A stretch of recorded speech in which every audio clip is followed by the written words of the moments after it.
Welcome back. A huge piece of this pandemic puzzle has been communicating a complex and evolving situation to the public.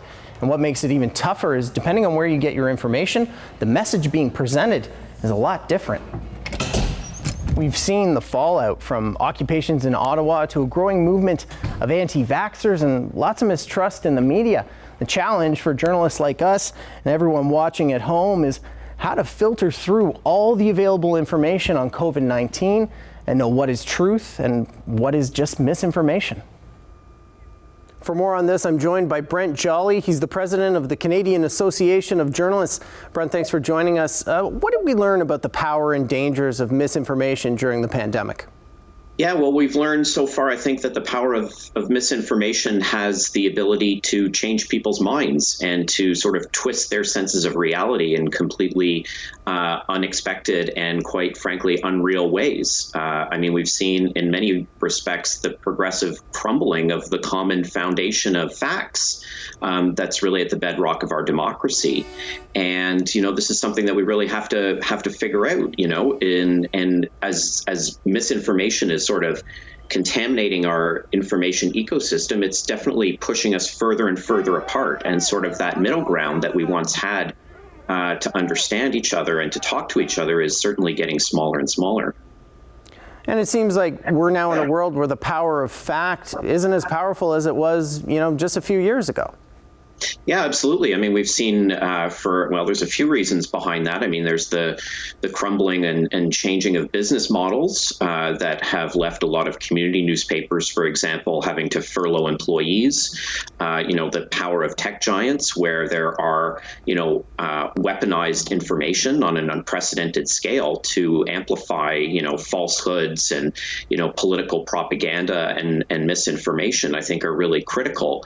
And I'd also highlight, the efforts by a lot of individuals, actors, states to attack journalists themselves and attempt to discredit them and their work as an effort to undermine the public's trust over the long term.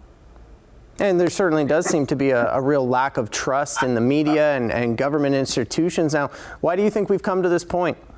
It's a lot of reasons. I think, there's been an information vacuum and people have been able to sort of select their information that they want to believe, through social media and the sort of validation that has come through, following people's that are endorsed, or information that's endorsed by people through social networks that connects with their hearts rather than their minds, and sort of the deterioration really of critical thinking and being able to step back and say, does that claim actually make sense and why or why not, and to analyze it for what it is and what it's trying to communicate. And as we look at the road ahead coming out of this pandemic, how do we restore that trust? Can we restore that trust? I think we can, but it's going to be an uphill battle for sure. I mean, I see a lot of efforts by news organizations to create disinformation and misinformation units where they look at particular claims that are floating online and sort of debunk them. There's fact-checking units. A lot of news organizations have developed them. And there's also, efforts by organizations like mine at the CAJ to produce training modules to help build resilience against online misinformation. I mean, those are all, there's issues of scale with all of them, but I think, in a coordinated strategy, they can have an impact, and that's something that we need to keep pushing towards. That's Brent Jolly. He's the president of the Canadian Association of Journalists. Brent, thank you so much for giving us some of your time on this. Thanks, Matthew. Appreciate it.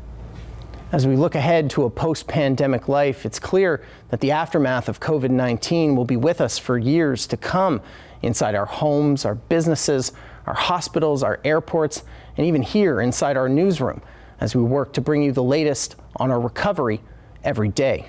Thanks for joining us. I'm Matt Ingram. Good night.